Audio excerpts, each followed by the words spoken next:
We now hotfoot to the hardy pastures of Ashwick Estate in the UK county of Somerset, home to one of the largest free-living herds of rare breed Exmoor ponies in the world.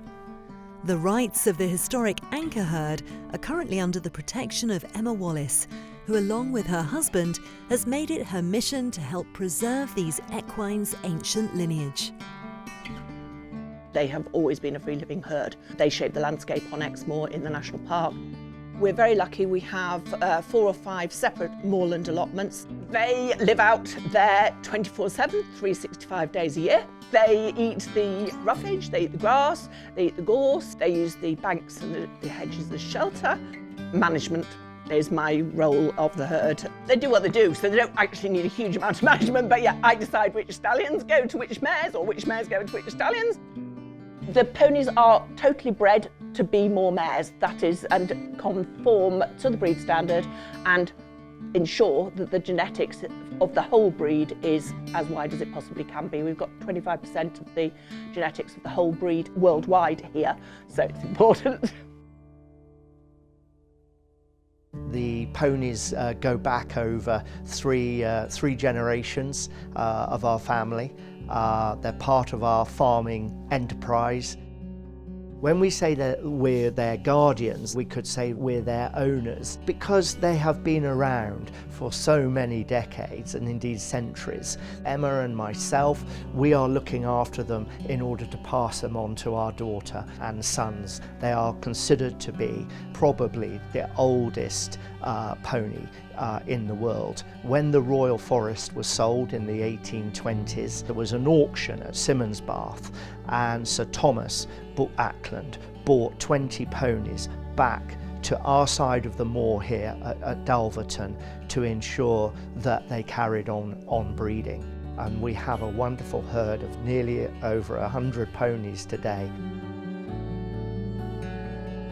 Well, the Exmoor pony is unique in that the first thing that stands out to make it look like an Exmoor pony and is very different from all other breeds is that they look as though their muzzle, their nose and nostrils have been dipped into a bucket of oatmeal, so they're very pale. And walk on, good girl. This is Anchor Ulex, a yearling filly that was bred on the moor, and she is going to be our show filly for the yearling classes this year. She's got wonderful breed features. She's got a beautiful pale muzzle. She has beautiful eye markings and a really good fatty lip, which we call a toad eye over her eye. Small ears, broad forehead, a little ridge below her forelock, which turns the water. And then she's got a good broad front. The breed standard allows the females to be up to 12'2". She's got a really bushy mane, which will turn the water very quickly. And then she's got a good buttock and her tail is set between her back legs, so any snow and rain will just run off as she puts her tail into a gorse bush to keep herself as dry and warm as she can when she's on the hill. So this is Anchor's Tiger's Eye. He's 2 years old and he's waiting to be fully signed off as a registered stallion. So yeah, we're very excited about this particular pony. He has all the right attributes of a good male Exmoor. He's a nice temperament as well.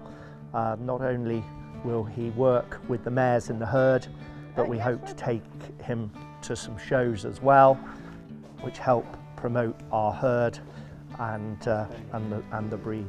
Oh, it'll be all right. The foals in the barn, they were weaned from their mother in October, and we then capture them individually, give them a couple of weeks handling, see what the temperament's like. And then as the winter goes on, it's really just about maintaining them. They get to go outside and play so that they're ready to go back onto the moor in early March time. Anybody who manages the mares or the foals, you undoubtedly have a connection, particularly with the foals. When we start to handle them after we've weaned them, they have got names, they've got numbers. We're with them because we want to develop them as ponies to go into the show ring, for instance, so they have to be trained. They have to learn to trust us. I think I'm incredibly lucky, incredibly privileged to be involved with them as we are.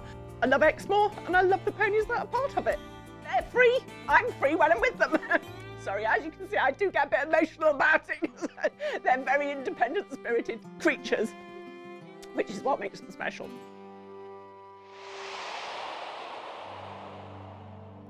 Half a mile up the road from the traditional free-roaming anchor herd, Exmoor Pony Centre is also doing its bit to ensure the survival of this scarce breed, helping repurpose ponies and ensure they remain relevant in contemporary times. I work at the Exmoor Pony Centre, which is a visitor centre and training base for Exmoor ponies, which is run by the Moorland Mousey Trust, which is a charity that's been set up for over 25 years now. At the time, there was quite a surplus of colt foals coming off the moorland herds every year. They weren't finding homes. So the Exmoor Pony Centre was set up so that there was sort of a showcase, a shop window for Exmoor ponies, and people could come and see the journey of a moorbred pony that could then end up as a riding pony, a companion, driving pony, or whatever it might be. They are now very much in demand for conservation grazing.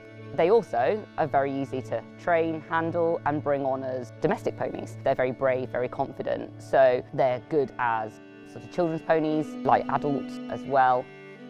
Our interaction as a charity is supporting the moorland herds through sort of the summer season, and then when the ponies are looking for new homes, so it's normally when the ponies are about 6 to 8 months old. And then what we do is we handle them and give them sort of life skills. With consistent handling, patience, quite quickly you've got a pony that, although it missed its first 6 months of being domestic, you can just start training like you would like a normal pony. They're really good ridden ponies because they are really confident. They're so sure-footed and will cope with like all different terrains. They're very sort of used to the environment that they'll be ridden in, so we ride them on the moor, so they're obviously used to being on the moorland terrain. And they're very willing and like trusting. Once they trust you, they'll do anything for you. We have about 500 Exmoor ponies on at Exmoor at about 220 herds, but our closest is the anchor herd. And we're very fortunate. We ride our ponies out amongst their pony stock, which is a unique experience, and it's good for our ponies as well that they can ride out amongst free living ponies and not be overly excited and get used to all the things on the moor, cattle, sheep, people, dogs. You can actually be completely engrossed in the environment, the wildlife. It's so easy to love the ponies. They allow you to, because they give you some of themselves, their personalities. We had a member of staff here who's now a trustee, and she always used to say she had the best colleagues in the world, and that was the ponies. So it wasn't the people, it was the ponies, the best colleagues in the world. I feel it's a privilege to be able to handle them from a young age, give them skills that will actually mean that they can thrive for the next 30 years. I'm very fortunate. I go all over the country seeing ponies that I've handled 10 years ago, 15 years ago, and to see them doing great jobs, or the moment where I go and check a grazing pony that we're not meant to be handling and someone says, do you know, I haven't been able to get that close to it ever, makes me feel very special, and we all need a little bit of that, don't we?